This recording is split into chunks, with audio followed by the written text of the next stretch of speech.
I will introduce the moderator for this session, Isaac Brunn, who is with UM News and United Methodist Communications. In the spirit of the conversation, let's now hear from delegates from Europe, Asia, and Africa. Therefore, I would like to introduce the Reverend Oli Berg. This is Superintendent of Denmark Annual Conference, Europe. Then the Reverend Betty Kasadi Musau, Director of Communication, North Katanga Episcopal Area. And the Reverend Ignacio Domingo, this is Superintendent of Manila Area. So each of them will speak for 5 to 7 minutes, then we will open the floor for questions. Reverend Oli Berg will start.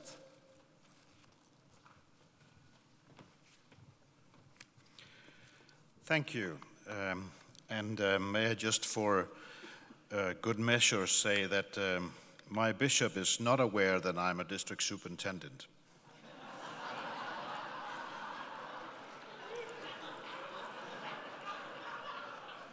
I hope nobody tells him. Dear fellow Methodists, thank you for the opportunity to be here today and share a European Central Conference perspective on the present situation of our church, on homosexual practice, and what we're going to do moving into the General Conference 2020. Let me start by stating the most important part of my presentation first. What does Europe hope will come from our next General Conference?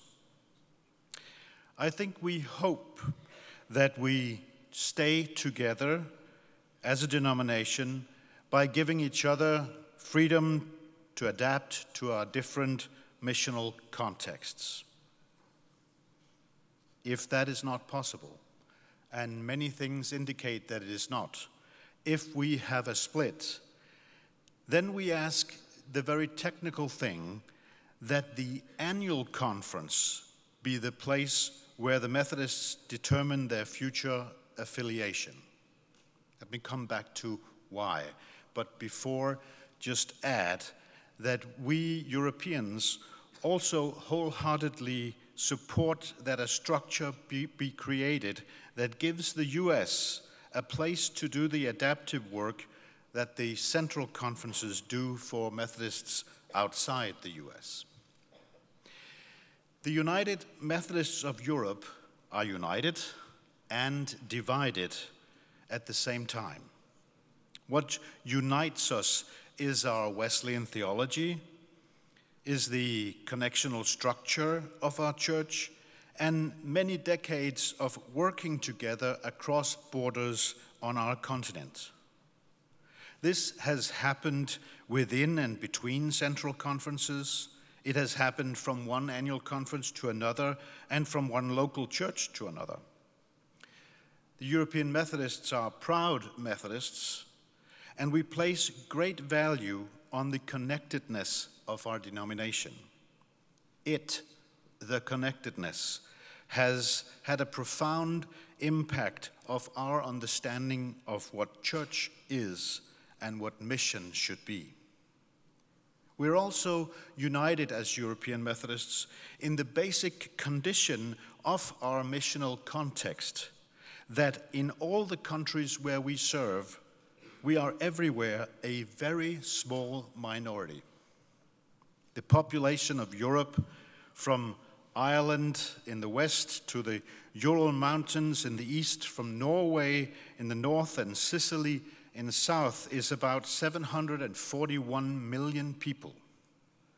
The United Methodists are about 65,000 confessing members and maybe 100,000 population in 30 different countries and annual conferences. The diversity of these small annual conferences, of course, comes from the many different contexts in which we do mission.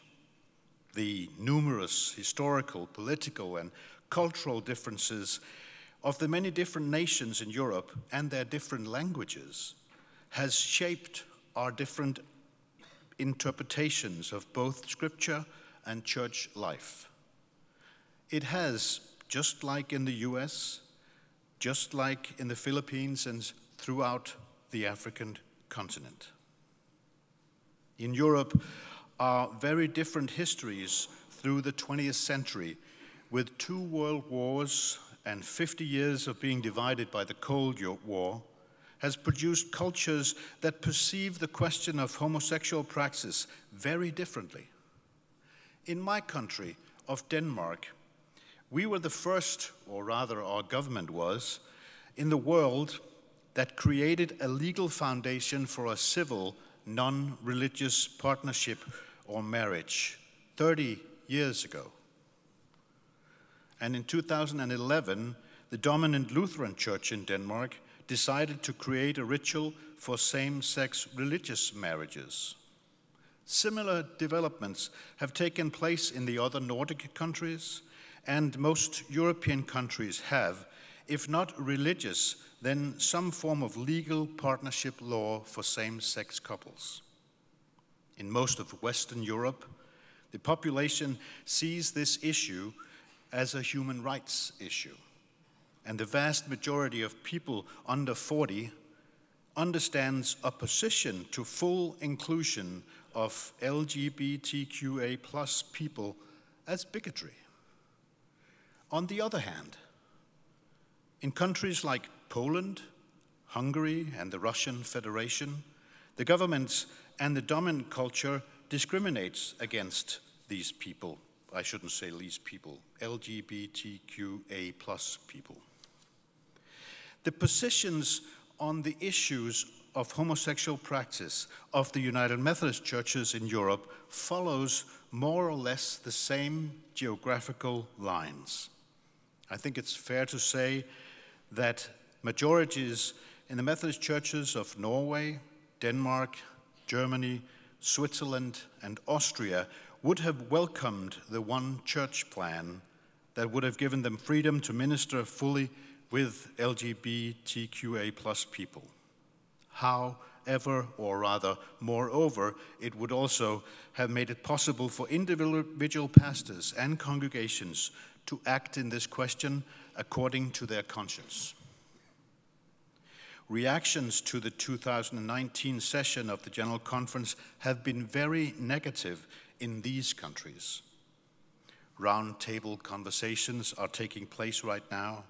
Commissions have been set up to look into our possibilities of becoming fully inclusive churches inside or outside the UMC.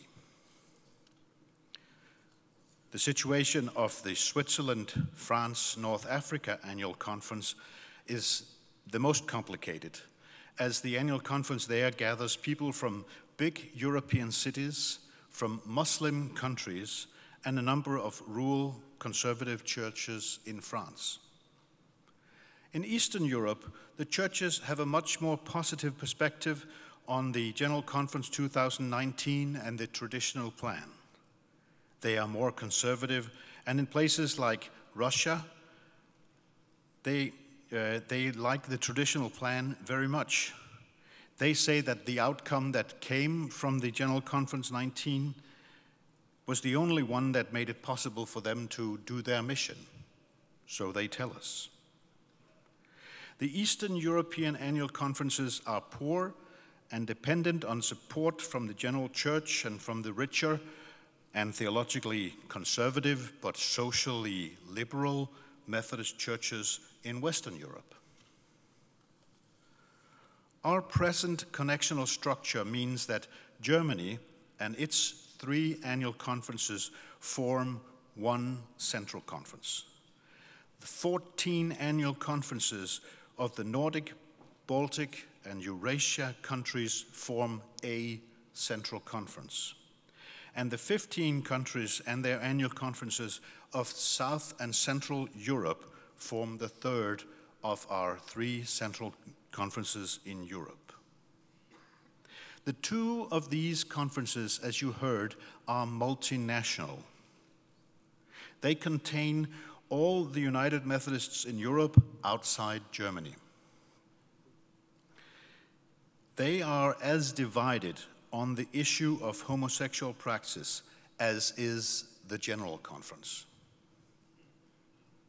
which would mean that if the General Conference places this issue on the agenda of the central conferences in the future, we would be in the same kind of trouble as we are now, just in a new place.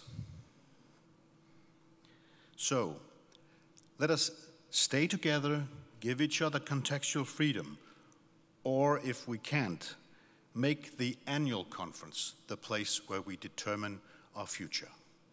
Thank you.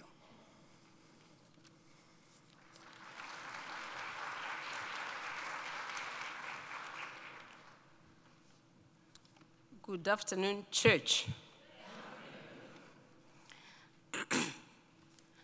I am going to share the experience, perspective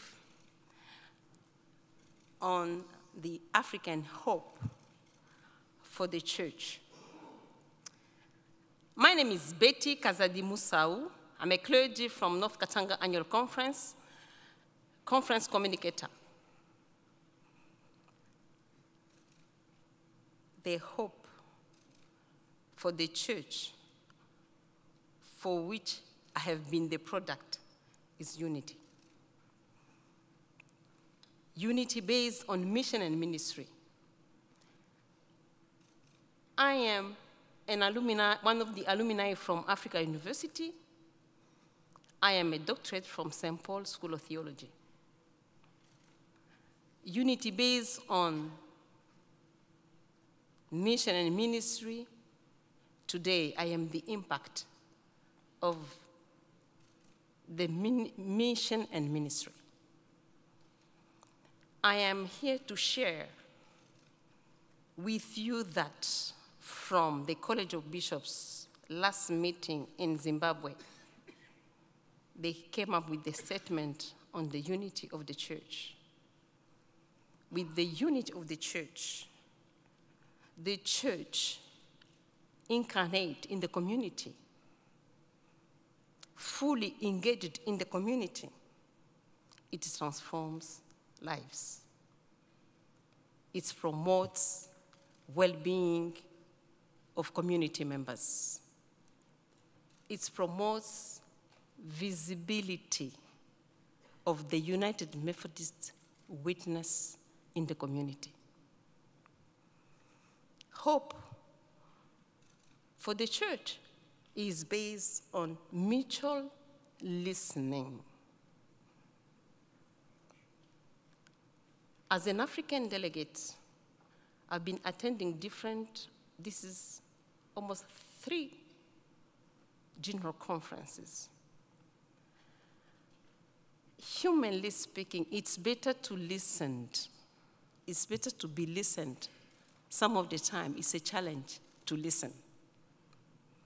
As a church, from African perspective, we need to develop and promote mutual listening from both contexts, not only one context. My hope for the future of the church is to maximize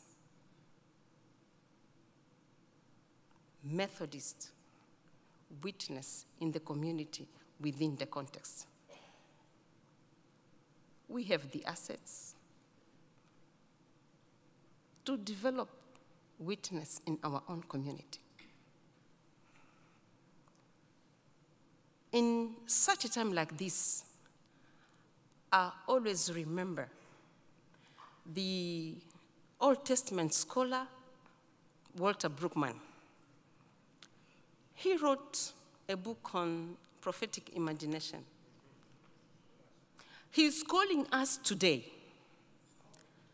to be prophets at a time like this, where we need to bring again alive mission and ministry in our own context at a time like this. Because we need to incarnate Christ in our community. At such a time like this, we need to share information to dismiss misunderstanding. This is very important. Some of the time, we come without knowledge. We come without much more education on different issues, on different matters. And it brings prejudice. But as a church, we need mutual learning. We need mutual education. Thank you.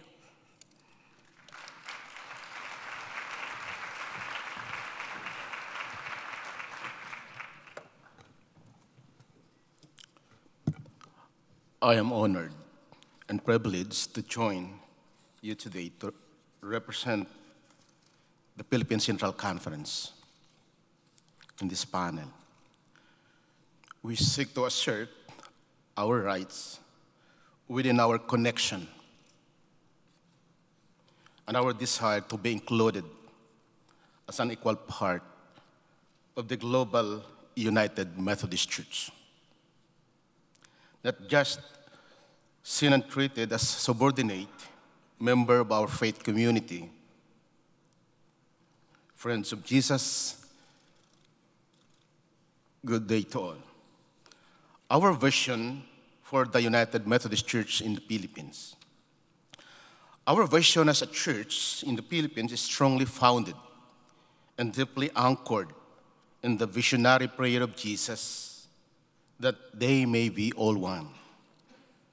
In John 17, we are one in mission, ministries, and service to all people, especially the marginalized and excluded who are in need of God's compassionate love.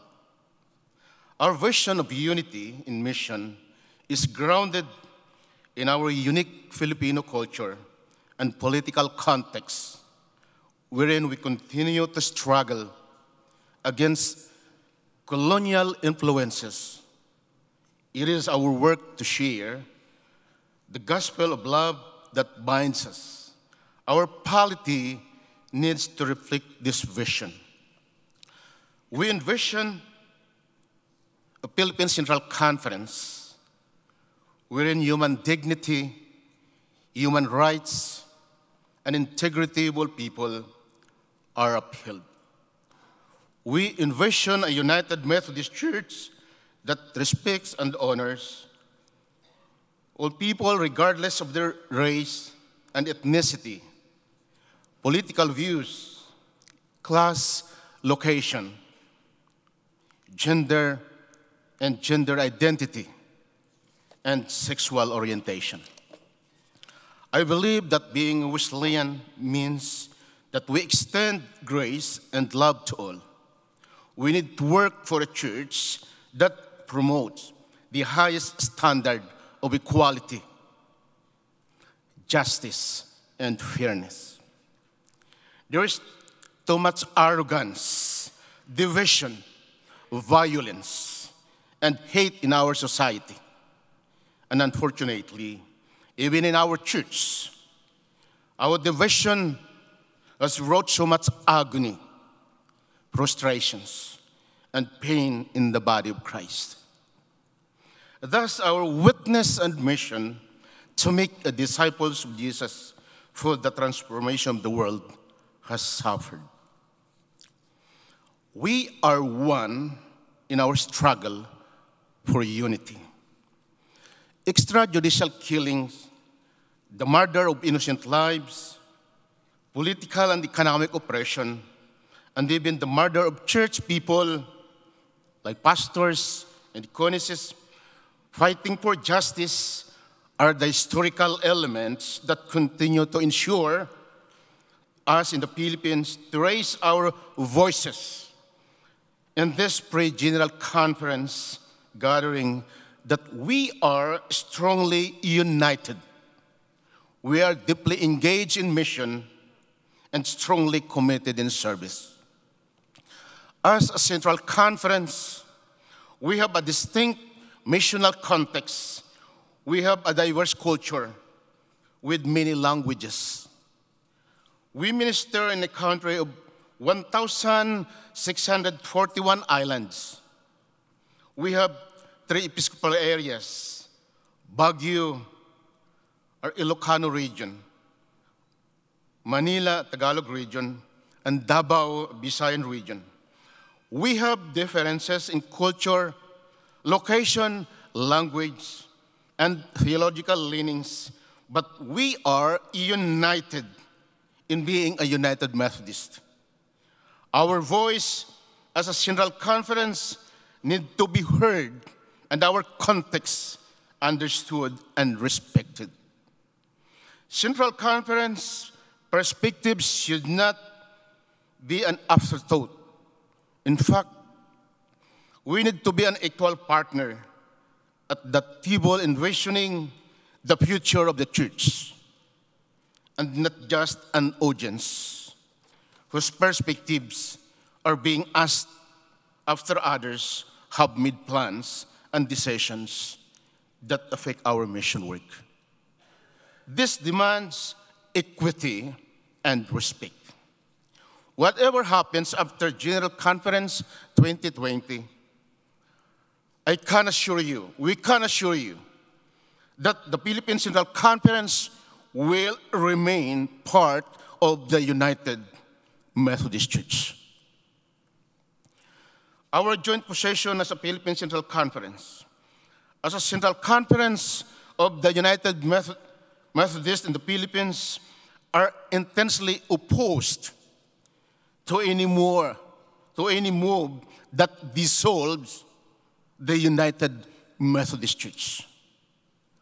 We value the witness of the early church as shown in the book of Acts of the Apostles, wherein division and schism were avoided and the unity in mission was their highest aspiration. The Philippine Central Conference College of Bishops passed a unity statement dated last August 31, 2019. And this statement strongly embraced unity in mission and also promotes our desired structural legacy that we are proud of. And they are locality or contextuality. That is why we have local churches, annual conferences, and central conferences. Being responsive to our missional context is obligatory. Second, our connectionality in relationships. That is why there is a general conference and a council of bishops having a global identity and organic structure are necessary. The third one, globality and inclusiveness. That is why the United Methodist Church reaches out in mutual relations with all governments and civil communities that promote Christian values and principles. Wesley said, "The world is my parish." It is clear to us in the Philippine Central Conference that a church empowered by God's dynamic spirit and biblical wisdom requires that the structural legacies be maintained and promoted in any restructuring of the United Methodist Church. These principles are all opposed to the move to dissolve or splinter the United Methodist Church. To support effective mission work across the connection, our Philippine Central Conference of Bishops has recommended the following, and I quote, "First, the United Methodist Church is to be structured into regional conferences within which we remain central and jurisdictional conferences, annual conferences, and local churches. The United Methodist Church will remain as one global church in which regional, annual, and local conferences are organic parts, but have the authority to decide their witness, mission, and ministry, thus preserving locality and connectionality. Third, the Council of Bishops shall be retained as both the living organic symbol of the globality of the United Methodist Church and the mechanism for general and local oversight over all the United Methodist Church. These elements for restructuring the United Methodist Church will both preserve the organic integrity and identity of the United Methodist Church and make it free and responsive to the new world that is forming. Parallel to the resolution, the Reverend Jonathan Olanday, a General Conference delegate from Davao Episcopal area, submitted a petition dated September 18, 2019, entitled Oppose Dissolution and Preserve the Unity of the United Methodist Church. We believe keeping the United Methodist Church against dissolution and schism is affirmed by the preamble and Articles 4 and 5 and 6 of the United Methodist Church Constitution. The petition highlights the following principles that promote the unity and inclusiveness of the Church, described in the preamble and Article 4 and 5 and 6 of the United Methodist Constitution. First, any form of structure and relationship that defines and treats one part of the Church as a mere extension of another is colonial in nature and unjust. Second, contextualization is a missional, structural, and connectional endeavor that is an expression of our historical unity and core heritage, a church order and discipline. Third, the diversity of our ministry and cultural context is real, but a unity rooted in fulfilling the mission of the church can be maintained by identifying such differences and allowing for contextual authority to be exercised equitably by both central and jurisdictional conferences or any regional structure formed by the General Conference. The petition asked the General Conference to suspend all actions furthering any dissolutions, disaffiliations, and separation plans in favor of preserving the unity of the Church in compliance with our Constitution and biblically founded values and the unity, inclusiveness, and redemptive grace and mission in our preamble, and the wisdom and practice of contextual central conferences authority in paragraph 31.5, paragraph 31.6, and paragraph 543. Second, authorize the connectional table and the standing committee on central conference matters to jointly study and submit a report with proposal to the next General Conference session that preserves and strengthens the unity of the Church in mission through a structured polity that affirms and values broad contextual ministry policies and practices, including parity in contextual authority among existing central and jurisdictional conferences and or any future regional bodies established by the General Conference. The Christmas Covenant. As I close, let me share a bit about the Christmas Covenant. Together with Reverend Dr. B.D. Casadi here, and other Central Conference, General Conference delegates, and alternative delegates, I am a signatory to the Christmas Covenant. If you have not heard of it, I hope you will join us in conversations tonight at 6:45 p.m. at the Grandview Terrace just outside this hall. The Christmas Covenant is a vision coming from our Central Conferences that is guided by this frame, and I quote, "As a United Methodist from Central Conferences, we envision a church that connects globally, engage in mission together, respect contextual ministry settings, celebrates the diversity of God's creation in its many beautiful expressions, and values mutually empowering relationships in order to strengthen our core mission of evangelism, disciples, and social witness for the transformation of the world." This is our covenant. This Christmas Covenant legislation will focus on establishing a regional conference for the future United Methodist Church. The legislation is currently being written and will be passed by an annual conference from a central conference. Possibly, it will be the only restructured proposal from central conferences. We are claiming our place at the table.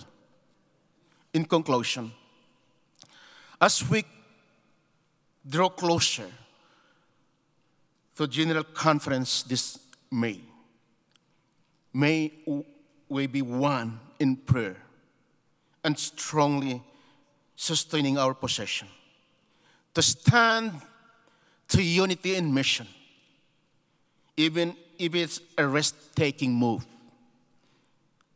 And in any event, the Philippine Central Conference will seek to sustain ourselves and be a part of the United Methodist Church. Thank you, and God bless.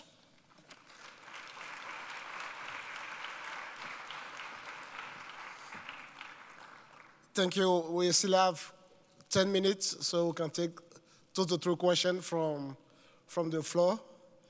So if you have questions to any of the presenters, please go to the mic, state your name, your organization, and also your question.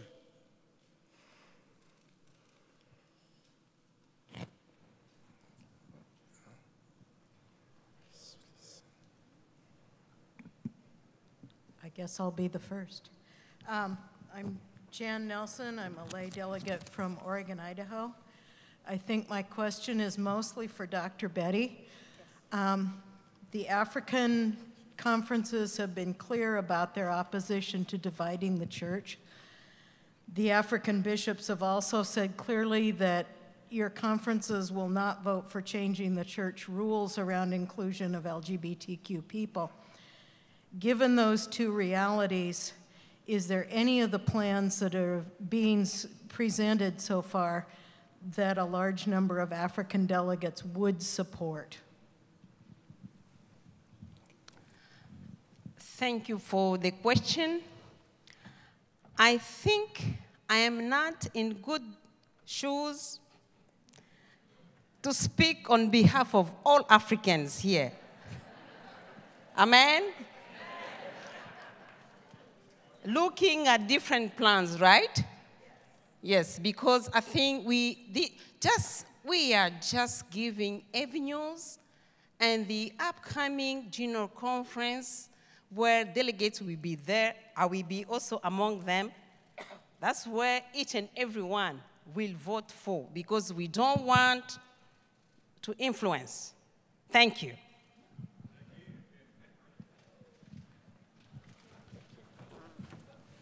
Next question, please.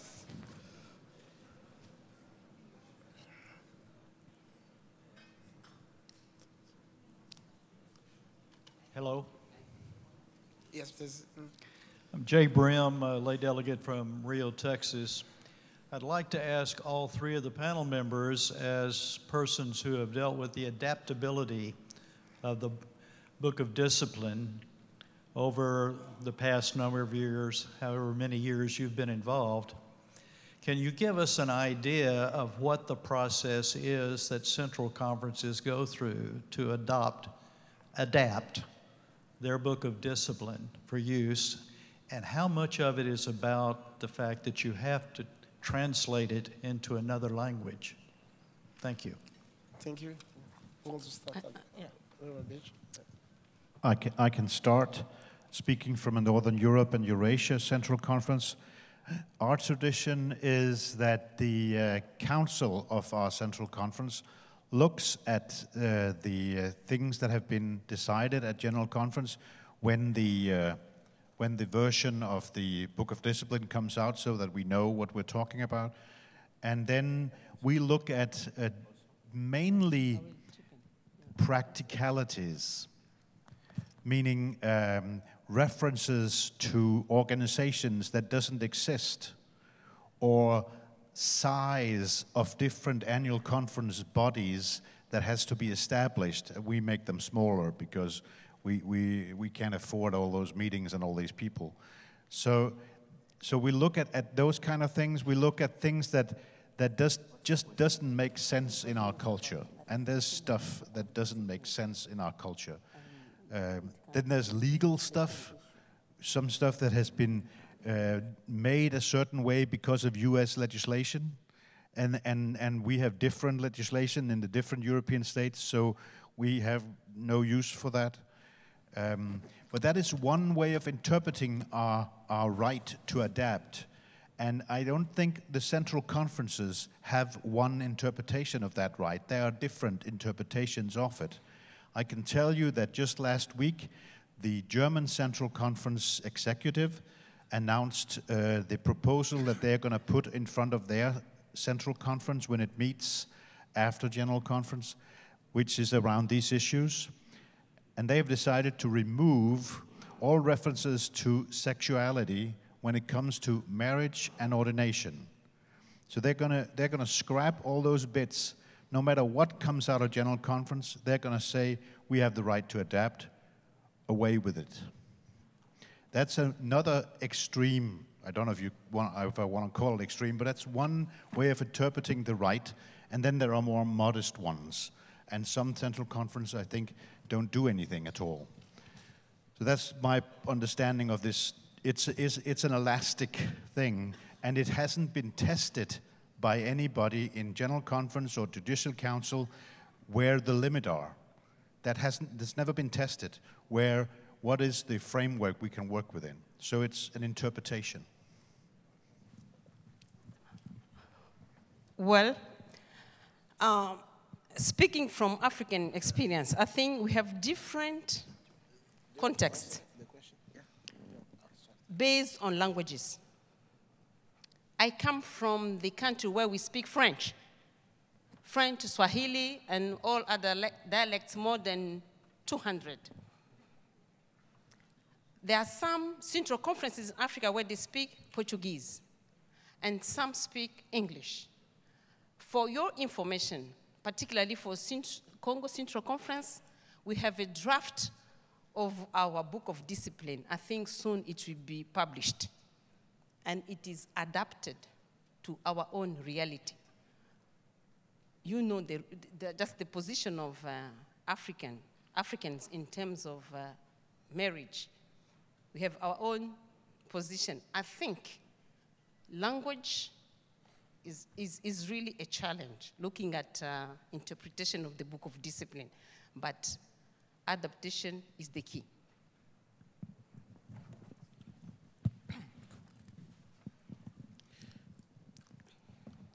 For so long, the Philippine Central Conference is praying that we need to have our own Book of Discipline written in our contextual languages. In my personal understanding, our book of discipline now are not completely, they're not completely answer the need of our problems in the Philippines. So, as the previous speaker mentioned a while ago, there is a need in the Philippines to translate those, the book of discipline in different languages, Bisaya, Tagalog, or Ilocano, for us to have a deeper understanding and interpretation. Because majority of our, or 70% of our pastors or workers are not expert enough in defining or understanding the book of discipline.